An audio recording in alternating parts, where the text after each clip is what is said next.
ги контролираат тајните служби.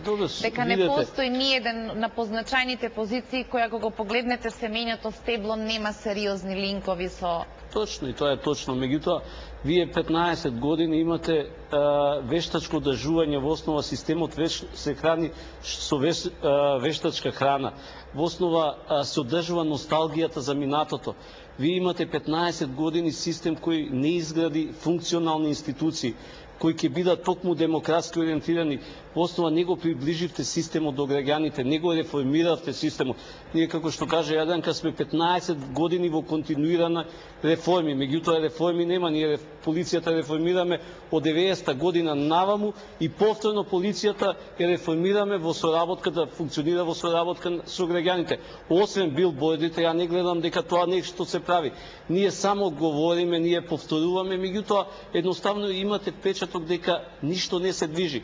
И токму таа категорија на луѓе кои така вешто манипулираат генерално со целиот систем, во основа ви го одржуваат токму тоа, носталгичноста по минатото. Вие во Македонија, ние се уште немаме она психолошко расчистување со минатото. Не е завршен процесот на декомунизација. Сватете лустрацијата како дел на тој процес. Не можете да кажете дека лустрацијата значи декомунизација на системот. Меѓутоа, лустрацијата е почетниот сегмент во процесот на декомунизација на системот. Тоа е оној импетус кој треба системот да му се даде за да почне да функционира, да ги останите оној расиплив човечки материјал кој едноставно го загадува демократскиот амбиент во било која држава.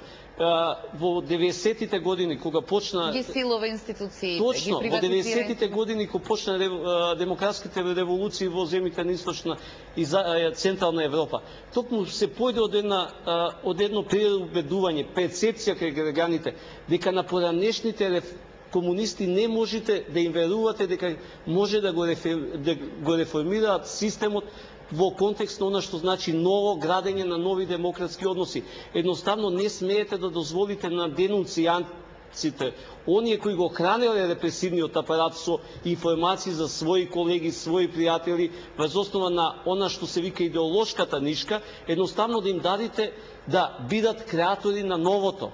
Да им дадите, знаете, доаѓате до еден апсурд, се прашувате кое е тоа морално право кој го имаат да зборат во име и за демократијата.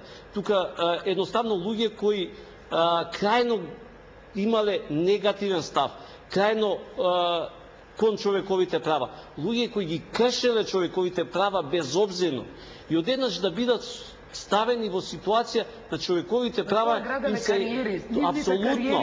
Всушност, лустрацијата е токму тоа, да се отстранат бенефитите кои ги стекнале во одреден систем. Сакате лукративни, сакате кариерни бенефити кои ги остварувале во системот, токму врз основа на она што значило денунцијанство на своји колеги и своји пријатели, ако сакате и своји блиски.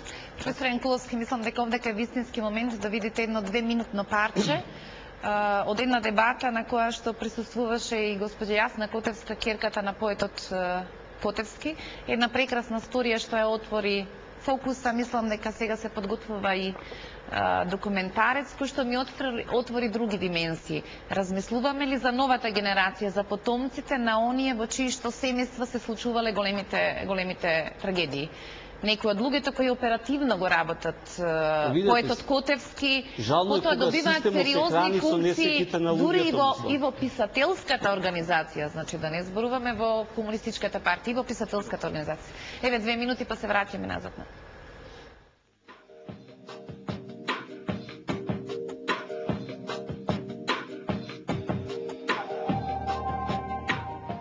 Затоа што ние за годините за кои што зборуваме, во случајот на татко ми од 60 до 90, тоа се 3 децении, половина од тие се шпиуни, половина се шпиунирани.